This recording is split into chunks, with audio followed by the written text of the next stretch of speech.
With my birthday being last week, I decided to give myself the gift of working on a simpler video than usual. During my search for new video ideas, I often find topics that unnerve me, but are too superficial to make a full-length video on. However, these topics still manage to creep me out, and since I like telling stories, I want to share them with you all. Think of these as a narration with some speculation thrown in. And so, I present the first video in what I'm sure will become a recurring series. I'm a pretty wary person when it comes to strangers. I mean, how can you not be after learning about all the things that occur in the creepy corners of the internet we frequent? Of course, the people that commit terrible crimes are outliers in our usually peaceful society. But in my view, there is always a chance that you may come across an outlier. Given this threat, the story we will cover today made me very uncomfortable when putting myself in the user's place. Posted on Reddit's RBI board, the post is creepily titled, "Strangers Knocking on My Door Every 4 Months."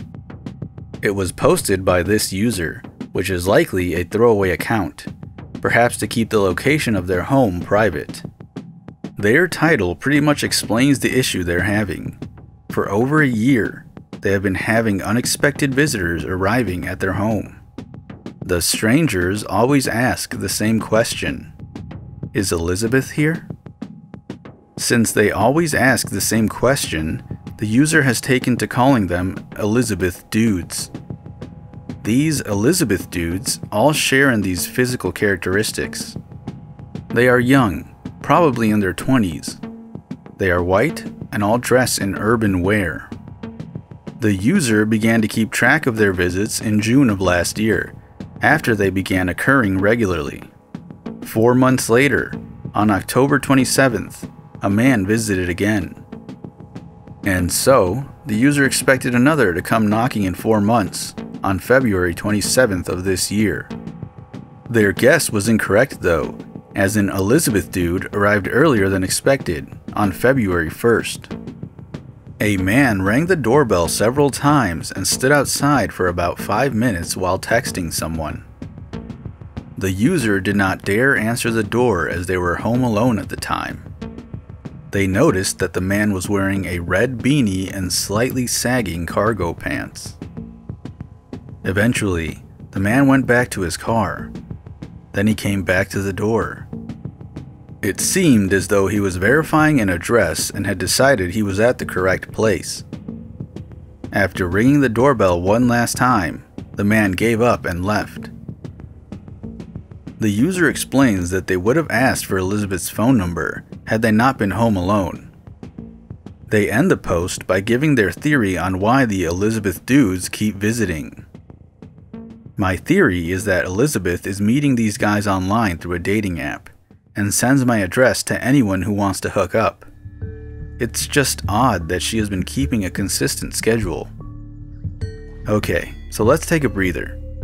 If I was in this situation, I would probably consider moving. After that though, I would begin to wonder who this Elizabeth person was and why she had so many people looking for her. The user is strongly of the opinion that Elizabeth is someone that the men are actively trying to meet. They support their theory by explaining that the men ask, "Is Elizabeth home?" as though they're expecting to meet with the person they have been texting while outside on their phones. The user sees the men as very confused when they are told that Elizabeth does not live there. As for why they all look similar, the user had this to say on that matter. They are all younger white men that kind of wear streetwear and have facial hair and stuff. The fact that they look similar kind of makes me think that Elizabeth has a type that she keeps directing towards her house. This theory confuses me though. If Elizabeth was actively trying to meet men, why would she keep sending them to the wrong address? She would definitely know if her dates were being sent to the wrong place, as they would have told her after arriving there. And if she was catfishing them in order to steal their money, why continue to text them after they've arrived at the bogus location? Unless her type are really dumb, I'd expect someone to catch on and report her account after something like that. But maybe Elizabeth risks taking the bans and keeps scamming people. Maybe the app that she uses only bans people for 4 months, and as soon as she gets unbanned, she goes right back to scamming. She might try to string along her date for as long as she can, telling him that she mistyped her address when sending it to him. She might tell him to try a new address another day, giving her ample time to get more and more out of him. A convoluted theory that seems plausible, but I might just be thinking like an English teacher trying to explain the meaning behind the curtains being blue in a novel. We now know how the user that created this post views the mysterious situation they are in. But what does the renowned Reddit Bureau of Investigation think about this puzzling occurrence? One of the first theories that I saw was one that resonated greatly with my own paranoid instincts. Bench replied to the thread asking the user to take the matter seriously.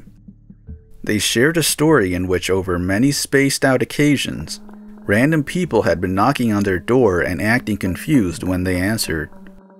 The people would apologize, explaining that they thought so-and-so lived there. Honest mistake, right? It would seem so, until Bench's neighbors told them someone had also visited their door asking for a completely different person. The people were also seen patrolling their neighborhood at night with their hoods up. Bench was trying to warn our user that people might be casing their house in order to commit a burglary, as had happened before in their city. A good theory, but if someone was planning to commit a crime at the user's address, wouldn't they have given up by now? The idea is that these Elizabeth dudes are knocking on the user's door in order to see if anybody's home. Seeing as the user has been home multiple times to tell people that Elizabeth doesn't live there, wouldn't that discourage the thieves? If this was the case, I would expect word to get around about the house that always has someone in it when they go knocking. And there's also the fact that they are so fixated on Elizabeth, not just a random person. Unless all of these people have a very strong grudge against Elizabeth, I don't see the theory of violent intent being too probable. A more plausible theory was posed by Beggar Midas, in which they present the possibility of the people visiting the user being court process servers. Apparently, as a court process server, your job is to catch a person unawares as you serve them their court papers. In many cases, these court papers turn out to be requests for child support payments, divorce papers, or a lawsuit against the person receiving them. People don't always open their doors to the bad news. Beggar Midas was employed as one in their past, and so remembers dressing up to blend in with the location they were visiting, so they would seem non-threatening to the people answering the door. Their theory is that the file the workers have on this elusive Elizabeth has the wrong address on it, and they are failing to update the file and correct the address once they are told she does not live there. I also believe this theory is plausible because I used to work in a job that had me tracking down clients that had long moved out of their homes. I would arrive on location only to find that the owner of the home still received the occasional mail for the previous tenant, but that is all they knew about them.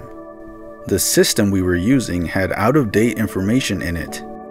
I would edit the file and put a note down that it was the wrong address, but some workers might not care enough to do that. So I personally can see how the incompetence of some workers might have created this problem for the user in this post.